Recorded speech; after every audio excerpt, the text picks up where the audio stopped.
What's up, guys? Broken Nose back from another video, playing some Vainglory POA gameplay, you already know. And in this video, I'm going to be teaching you guys how to climb more effectively and how to increase your win rate based off of websites that you can use that will assist you. Okay, so when it comes to matches, you always want to counter pick, you always want to get the edge on your opponent, especially based on what's on meta. Currently, Fortress is meta, and the win rate for Fortress is actually insane. I think it's over 50% win rate, I think. And I think that's like in all regions. So I think it's Petal and and Fortress. They have like the highest win rate currently. But it's all this based off of that, this win rates in general, how to climb more effectively. You want to use websites. One of my my two personal favorites is Vain.gg and VG Pro. Also, website that you can use to look at your match history, and you just look at what was going on in the matches. Especially VG Pro. VG, whoever made that website, I'll give you kudos. You did a hell of a good job. That website is so in depth, but I don't know if it's just me, I can't find the damn section, but I can't find where it says your win rate on each character that you played. But on Vain.gg it tells you that. Now, first off, before I begin this video, this is why one of the reasons why I always advocate solo queue, because when you solo queue, you can truly know how good are you at a specific character, or just characters in general. Because when you play Vainglory, there is no way in hell you'll always get your main role. No way. So that's why you do want to have a definite, cultured hero pool, so to speak. You want to have a decent hero pool that you can go to if you don't pick your role. Like, for example, like I am a jungle main, but of course I can't jungle all the damn time. And sometimes I might have to roam or lane. So I got my go-to that I will always pick. No matter what. But unfortunately, my lane is kind of screwy. You can only have one good lane hero. So that's really difficult. But anyway, let me talk about how to increase your success rate. First off, you need to use... Well, actually, first off, solo queue. You need to solo queue a lot more often. So I know a lot of people, especially on Reddit, they advocate duo queuing or having a full party. In my opinion, if you want to climb, you want to solo queue a lot more often. Because definitely, like, I made it to POA gold with made it POA gold solo queue, and what VG Pro said that I'm like one of the top like 3,000 player, like top 3,000 in NA and like top 6,000 in all regions combined. I mean, that's pretty damn good. And I do solo queue. But what you need to focus on, definitely, first you should go on the site, Vain.gg, look yourself up, and go in the hero section where you can actually look at your win rate, your pick rate, your KDA, your domination factor. I don't know what that is. I don't know what that is. But what I'm going to be focusing on is your win rate. So definitely, you want to go on Vain.gg and you will look at your win percentages. So you can look at your heroes that you're more successful with and heroes that you're not successful with. Like, I'll be showing pictures of my data of the heroes that I do pretty damn fine with. Like, for example, Samuel, I have a 59% win rate. I think the highest I went was like 60%. So when I play Samuel, I have a higher chance to actually either be extremely helpful to win us the game, my team, or I'll just straight up carry the game and have my teammates on my back pretty much. So Samuel, he's definitely my go-to. If I don't know what to pick, I could just pick up a Samuel. But also, again, you want to be fluent with your picks. You don't want to just one trick. You can one trick. I wouldn't recommend that because you'll get counter pick and it'll be a lot more difficult. But no, I'm sure people that did it in the past, they one trick something that wasn't like, that was off meta, and they were pretty successful. Especially they even do that stuff in like League of Legends. But the thing that I'm going at with is that you want to have the hero that you pick in the champ select is heroes that you have with a higher % win rate. Again, so Samuel is my go-to 59. Alpha, I have a 50% win rate. First of all, I've been using Alpha before she got all hyped and everybody was crying OP. I was using her back before, like, last update. Because I have over 70 games with her. So I've been using her before everybody started, saying that she's OP. I think the highest I went was a 51% win rate. That means I can still advance my my MMR, but it's a 50% win rate, so I guess I kind of start straying away from Alpha. Even though I have a great KDA, my KDA is beautiful, but I have a 50% win rate, meaning I don't really carry as often as I want to. Like my Samuel will have a 59% win rate, and my Ozo also have a 54% win rate. Again, this is where you want to actually be cultured in your champ select, in your hero champ pool. Because since Alpha is so meta, a great counter against Alpha is Ozo. Ozo does really fine against he's really good against against Alpha. Especially since his B have fortified health, and I can just pretty much mitigate all the damage Alpha will do to me. And about time Alpha actually even gets close to killing me, she's already in her reboot and I'm already killing her and she's dead. That's why Ozo is an excellent counter against Alpha. And Alpha is pretty good against Samuel, so that's why, again, since I'm actually cultured with those two heroes, I can pick accordingly depending on the enemy comp. Now, since the first 6 that you see, let's talk about the first 9. We can talk about also like how I have a 59% win rate with Arden also. My Catherine's a 50% win rate, but I usually counter pick with Catherine since her win rate is decent enough for me to actually justifiably pick her. Because I usually pick her into an Samuel because Catherine can disrupt.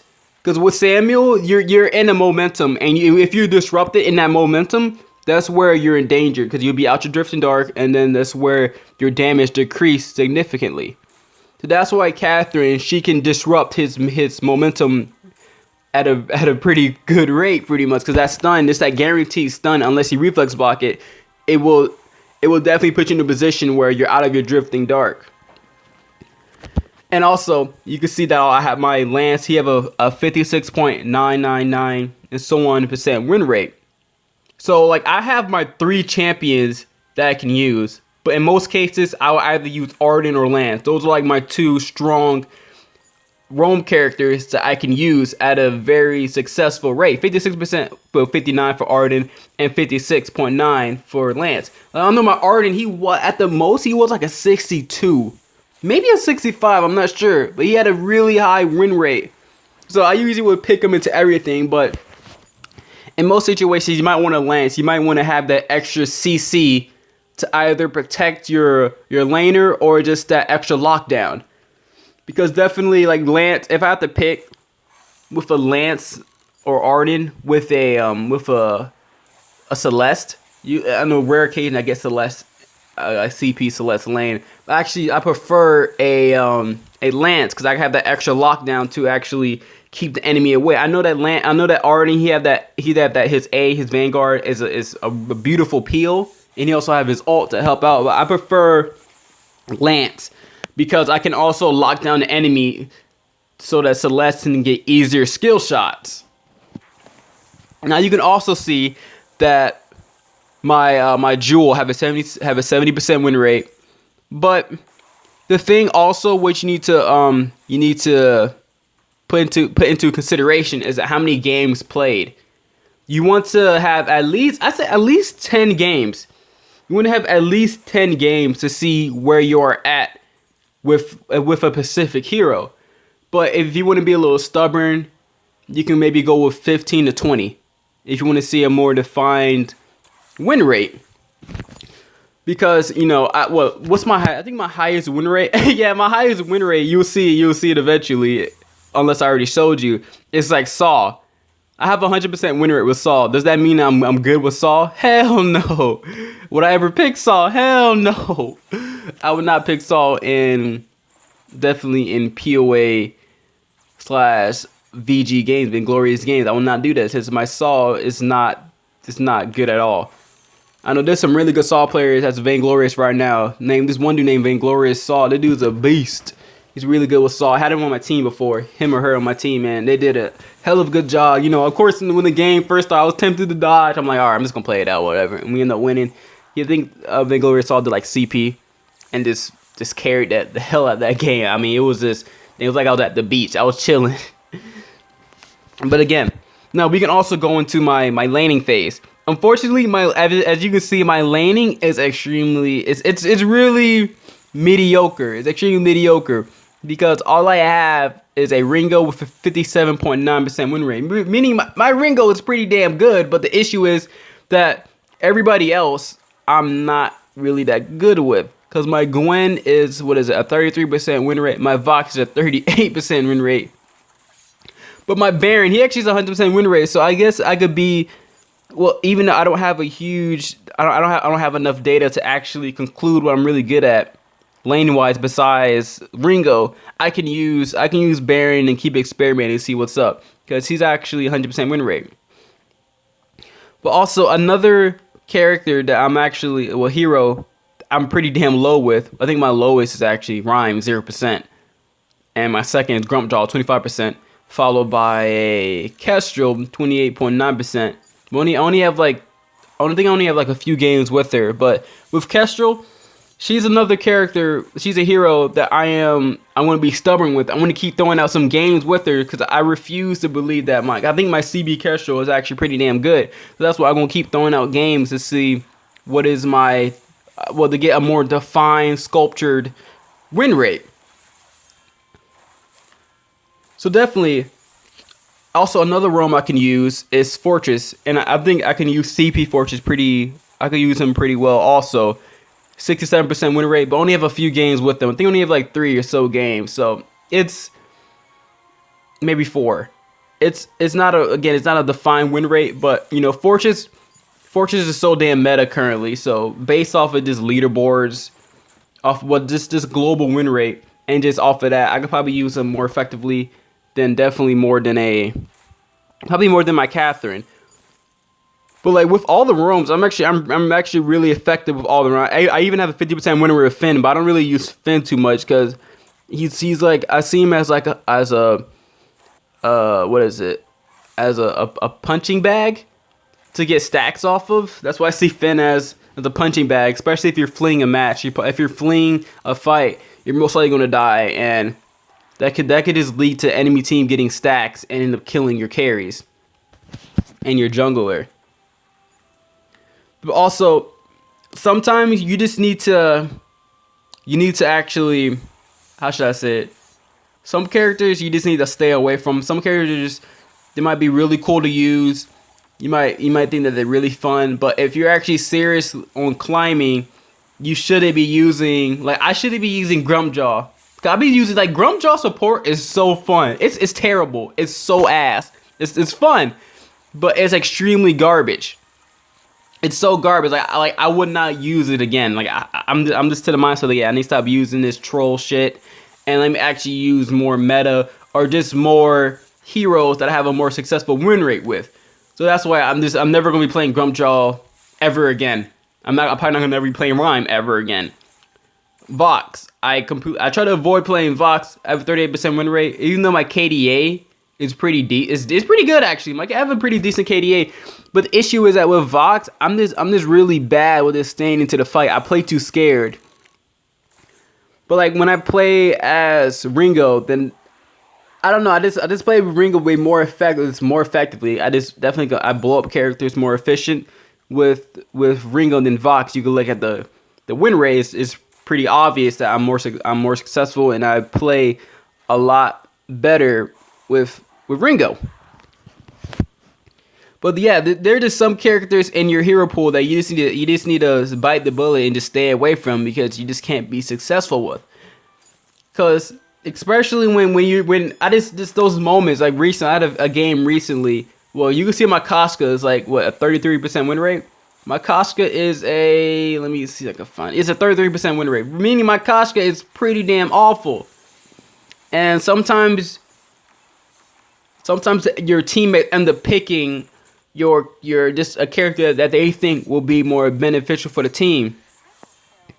That's where it's like you can be in limbo in a situation when you're picking for a carry or a jungler. Like that's like a really difficult situation because you do want to pick based on team comp, but we don't know what their win rate is with that specific hero. And guess what? Of course, that game I fed. I should have fed because my Koska is garbage. I think I went like 2-7. I went like 2-7 that game.